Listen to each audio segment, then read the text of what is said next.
The field stretched out in all directions, endless and oppressive in its emptiness. There were no trees, no houses, no signs of life, only a rolling sea of tall grass swaying under a wind that never seemed to stop. It was the kind of place that made you feel watched, even when there was no one around, as though the land itself remembered things you weren't meant to know. In the middle of that field stood something that didn't belong, something impossible.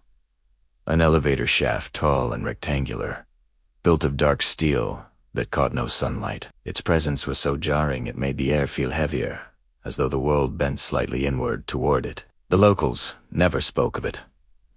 Travelers who stumbled upon it rarely returned, and those who did never spoke the same way again. They carried something in their eyes, something hollow, something afraid.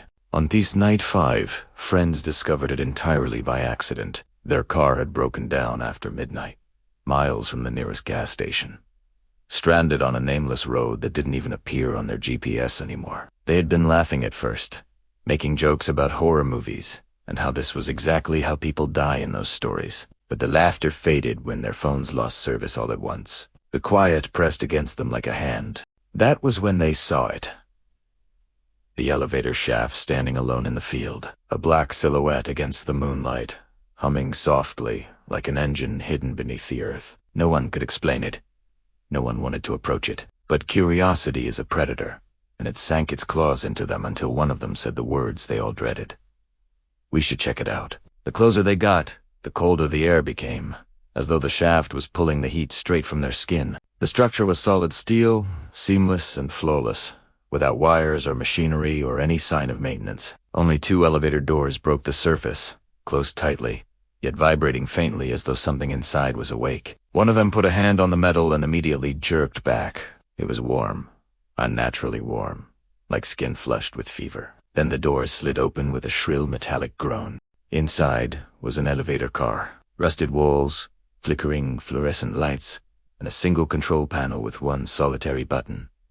A downward arrow glowing red like a wound. They should have run. Every instinct screamed at them to run, but there is something deeply human about the need to solve mysteries, even when they promise death. One by one, they stepped inside. The elevator smelled faintly of copper and mildew, a stale odor that clung to their throats. When the last one entered, the doors closed with a finality that felt like a lock sealing on a coffin. The button pressed itself. The descent began. At first, it felt normal, the hum of gears, the sensation of motion, but then the walls outside the small grated window revealed something strange. Concrete, sliding past them for far too long. No numbers lit up, no indicator showed progress. The elevator was going down deeper than any basement, any parking garage, deeper than reason allowed. Their laughter turned uneasy. Someone muttered, "Maybe it's just an art thing." Another tried to joke, "Yeah, Banksy probably built it." But no one laughed. The descent didn't stop. The air grew colder, pressing into their bones. The hum of the elevator grew louder, almost like a heartbeat. Then the lights flickered once, twice, and the elevator jolted violently to a stop. The doors creaked open to reveal a hallway. Long, endless, lined with dozens of doors on each side, stretching into blackness that swallowed vision. Each door was numbered, carved roughly into the wood, but the sequence made no sense. 47, 92, 3. Behind some doors came whispers. Behind others came scratching, slow and deliberate, as though nails dragged against wood. They wanted to go back into the elevator, but the doors refused to close. The button did nothing. The shaft had delivered them here, and here they would remain. They began to walk. Every footstep echoed far too loud in the silence, bouncing back as though the hallway itself was alive and listening. The numbers on the doors grew stranger negative numbers, fractions, symbols that didn't exist. One door rattled violently as they passed, shaking in its frame, and from beneath it seeped a trickle of black liquid that smelled of rot. Another door whispered their names one by one in perfect voices. Fear sank its teeth into their hearts, and yet they kept moving, because standing still felt even worse. Halfway down the hall, one of them reached for a door handle. The others hissed at him to stop, but his hand moved as though pulled by something unseen. He opened it. Inside was a room too small to exist, no larger than a closet, with walls covered in mirrors. The mirrors reflected not him, but everyone else standing in the hallway except in those reflections.